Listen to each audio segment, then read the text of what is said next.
Hello guys and welcome back to my next project. Today's kit is Takom's new Tiger 1 mid-production. This is Tiger 217 from the famous German Commander Otto Carius. If you are interested in the contents of this box, check out my review. And without further ado, let's begin building. I begin with the air intakes inside the hull. It is interesting that they included these parts, because it is impossible to see anything from them later. And the disappointing thing is that they will even cause problems in the future, but we will get to that.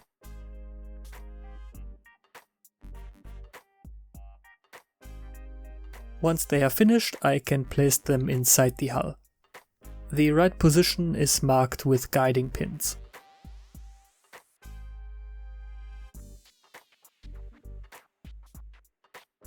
One of the biggest pros of this kit is the fact that the Zimmerit has an insane quality and is already molded right into the plastic. Just make sure to clean the parts with care to not destroy it. Now I can work on the suspension. Nothing is movable here because each axle has a guiding pin. But you would not be able to utilize a working suspension anyway because the tracks are link and length. Watch out to not accidentally remove the seam line in the middle of each swinging arm, it is part of the welding. And don't be confused with the layout, the left and right sides have to point in opposite directions.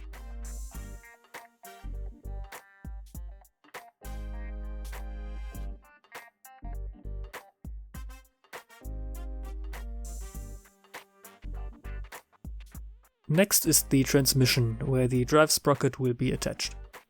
I don't have to fill any of the gaps visible here, because they are covered later.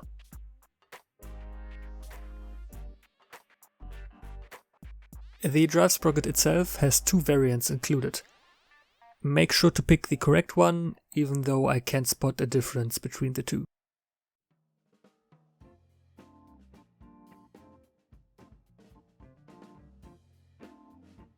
And now I can take a look at the tracks. Like I showed in the unboxing, these are link and length, meaning you have single track links and longer segments. Each link consists of 3 parts, the link itself and 2 tiny guiding horns. To make attaching these easier, Takom included a separate tool. Here you can add 10 links to the jig. The guiding horns have the right space between them, so you can attach 10 of them at a time. But even with this tool, it took a lot of time and readjusting until everything was done, because the parts are still very fragile even after the glue has dried. And to help you with the right curve around the drive sprocket, you get yet another tool. Here I can temporarily add the drive sprocket in the correct rotation as indicated by a small pin. Now I have to build the first segment. First, the single links are all lined up according to the instructions. Then I use Tamiya's extra thin cement to glue them together. The glue will quickly start to keep the track together, but it will still allow for some movement until it hardens. And that's the moment I have to bend the track around the sprocket. And again, there are multiple pins to help you with the exact placement. Once wrapped around, I can set it aside and let the glue dry. In the meantime, I can begin preparing the road wheels. Some of them are single wheels and others are made from 2 halves.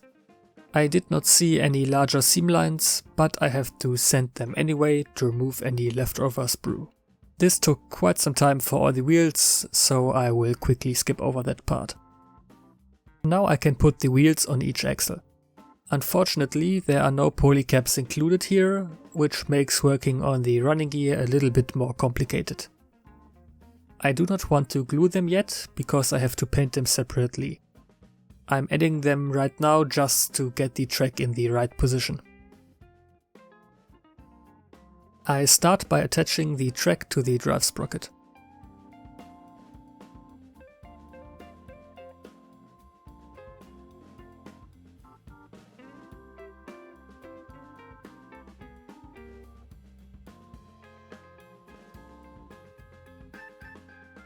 Now I work step by step using the instructions by attaching one piece of track after the other. As long as I don't glue the track links themselves to the wheels, I can take them down in one piece later and paint them individually.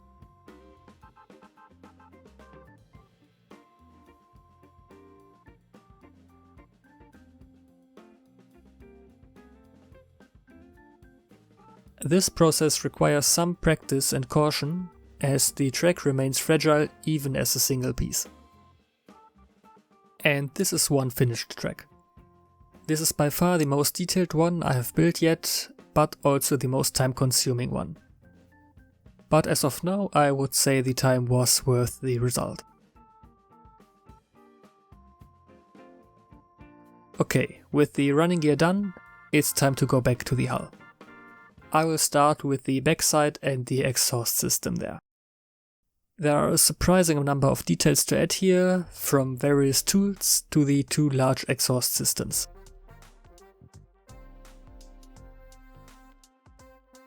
The upper part of each exhaust consists of these small stilts. They are extremely fragile and should be handled carefully.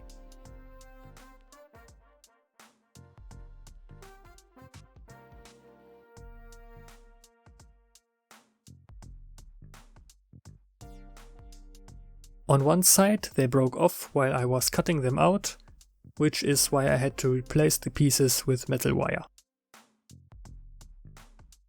I am keeping the larger exhaust covers separate for now to make painting the details easier.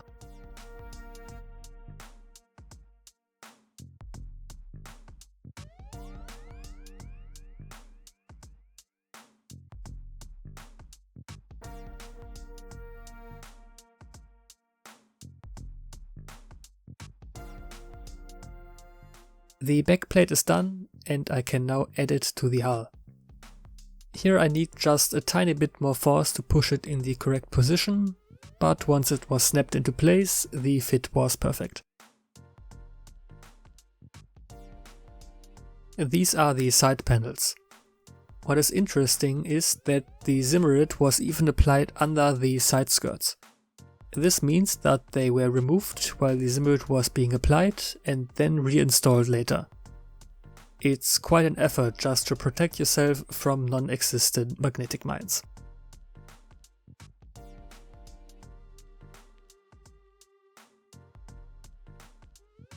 Here we have the hull machine gun. It's very nicely detailed, but sadly not visible once the hull is closed. You are not supposed to add any glue to this ball joint in order to keep the machine gun movable. That's nice, but at some point you have to glue it in place either way or it will just dangle around.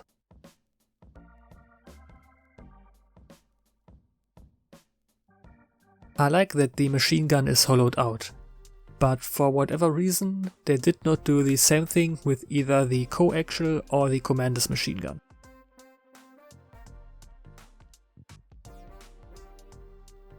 As with the backplate, you need a bit more force here. But if the parts line up down here, the part is placed correctly.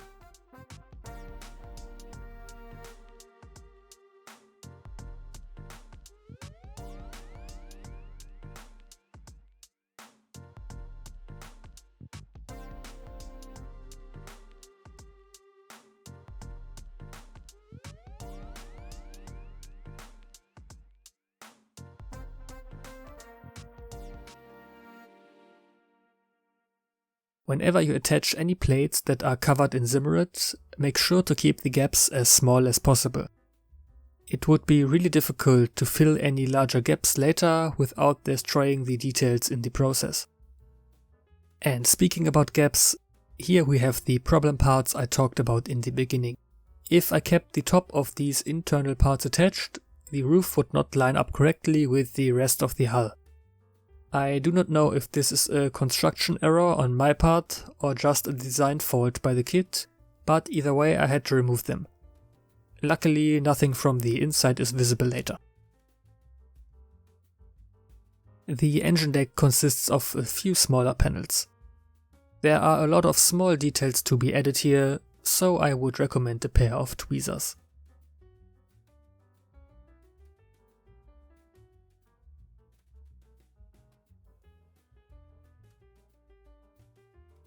The engine grills are made from photo-etched parts.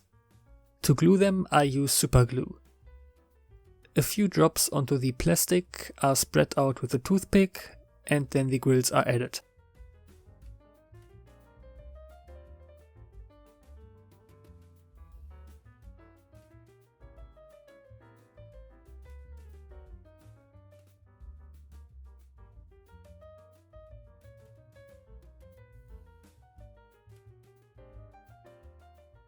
Now I can add the smaller panels to the larger plate. All parts have supporting structures to keep them in place and level, so that's nice. I still remember that the Italieri Tiger did not have any supporting structures like these, so the engine deck always looked kind of wonky because it was not really leveled out. The driver and machine gunner hatches are also detailed on the inside if you want to leave them open. But to keep them moving, you have to work very precisely, which unfortunately I did not do here, so I will keep them closed. I don't even have a figure to add here anyway, so it is not that bad. The larger tow ropes are made from copper wire. If you don't want to glue the cable itself to the tank, but just the cable clamps, I recommend going section by section and holding the cable down temporarily with tape. Once all the clamps are attached and firm, the tape can be removed and the cable itself remains movable. The instructions are missing a step where you have to add the engine grills here too. It's a good thing I didn't glue the cable to the tank itself, otherwise I would not be able to attach the grills now.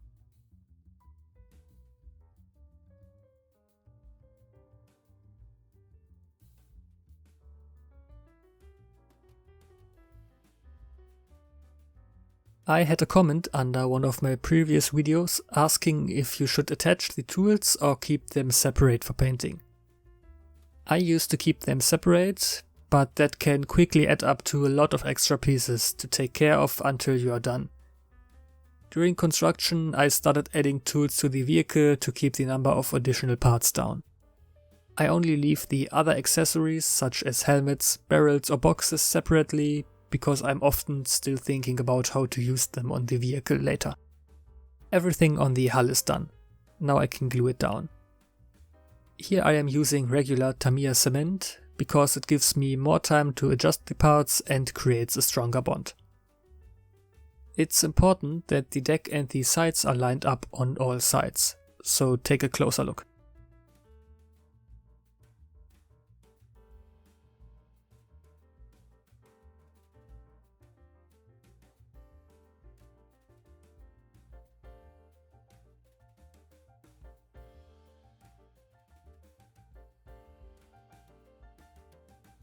And now I can take a look at the turret. This is the Commander's cupola. The viewing ports, called Winkelspiegel in German, are made from clear plastic and have to be inserted from the inside.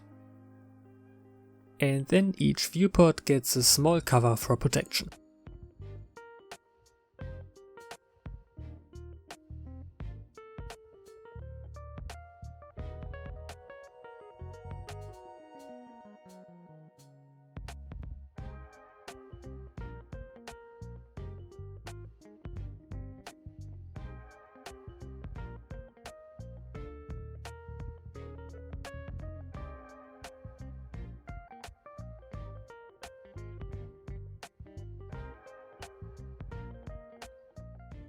Sadly, there is a design error with the Commander's cupola I only learned about after I glued it in place. The rotation is off by a few degrees, because not a single viewport is looking straight forward. If I knew about it earlier, I would have removed the pin to rotate it in the right position.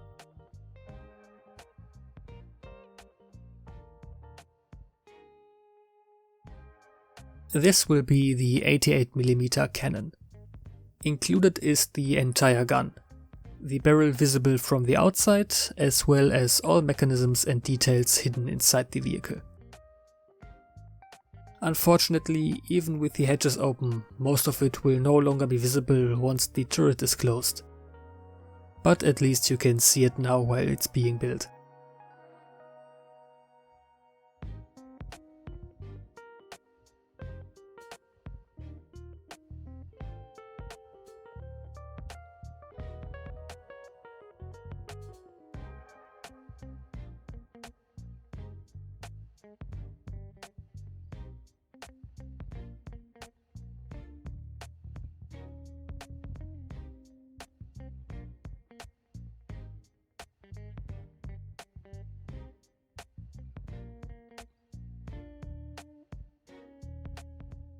There are 3 different gun mantles included. For the Tiger 217, part 8 is the right one.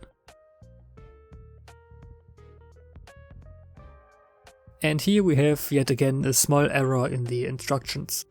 If you are searching for part T33 for the gunner side, you won't find it, instead it's U33.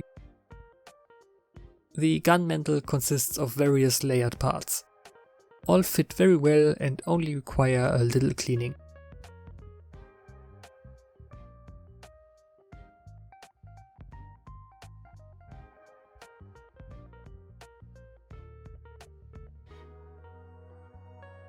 These parts on each side should not be glued, but can simply be clipped on. This means that the gun remains vertically movable later.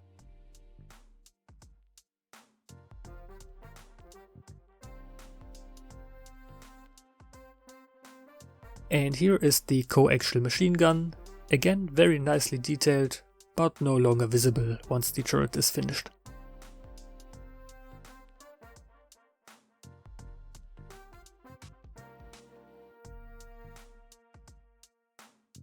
The gun can then be placed inside the mantle.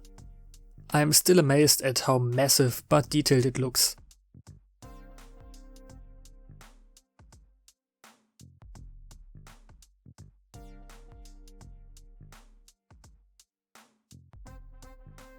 The commander and loader both have a seat inside.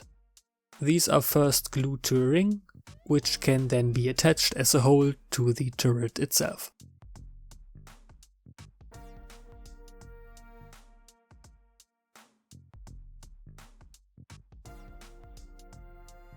I was wondering if I should leave this hatch open. That way some of the gun parts would still be visible from the outside, but in the end I decided to keep it closed. The turret is missing all other interior other than the gun and 2 seats, but for a full interior kit I would have chosen to keep the hatches open.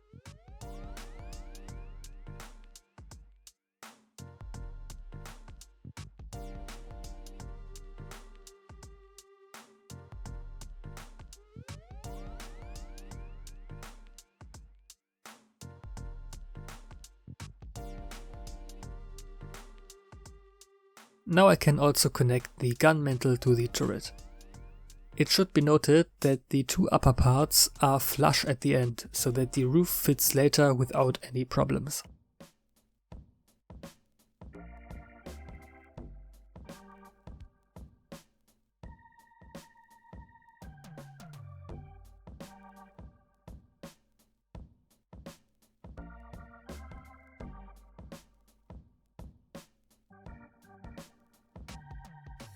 A small storage box needs to be attached to the back of the turret.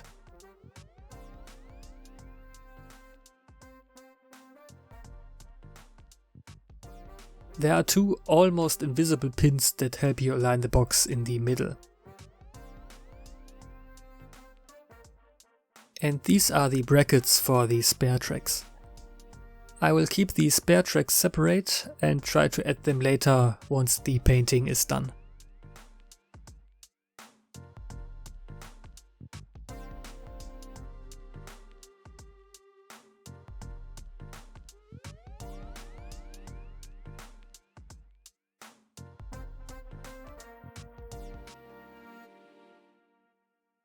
Here we have the plastic gun barrel that is included.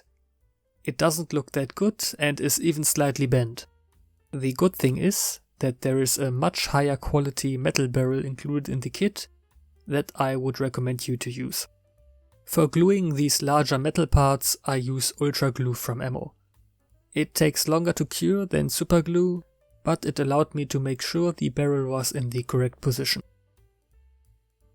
Correct alignment is visible from these small notches. Both should line horizontally in the middle of the barrel.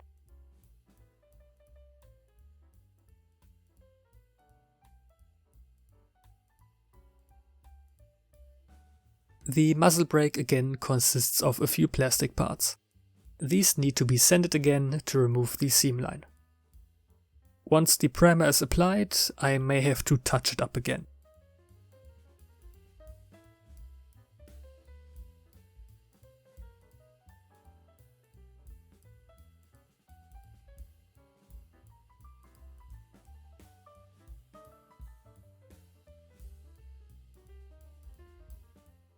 Last but not least, I have to assemble the figure.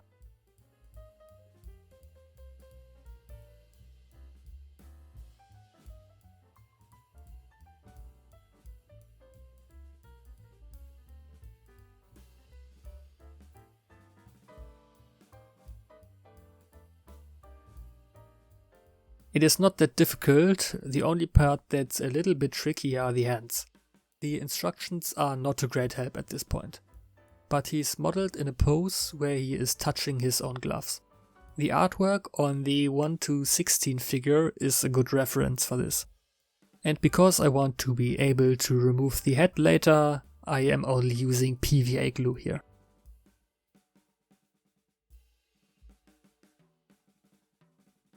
And that's it for this episode. This was by far the most extensive model I have built to date. But it was really worth it, the tank looks just awesome. I'm really looking forward to the painting and weathering in the next part. If you enjoyed it, please leave a like and subscribe to my channel. If you have any feedback or suggestions, let me know in the comments. Thank you all for watching, and see you next time.